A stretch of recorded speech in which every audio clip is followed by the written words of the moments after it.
ডিমের আর ভিডিও বুঝলি, ডিম আর ভিডিও একসাথে করবি।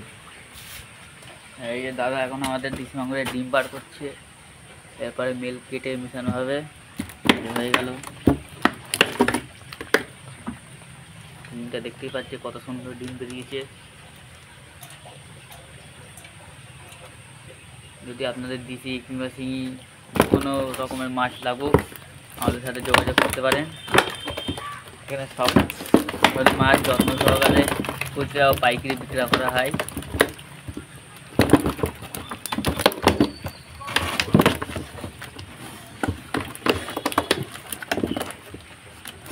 দেখতেই পাচ্ছেন মাছগুলো কত সুস্থ মনে হচ্ছে দেখে।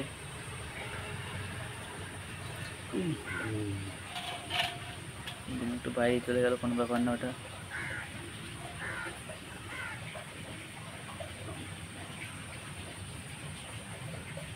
এটা খেতে দে।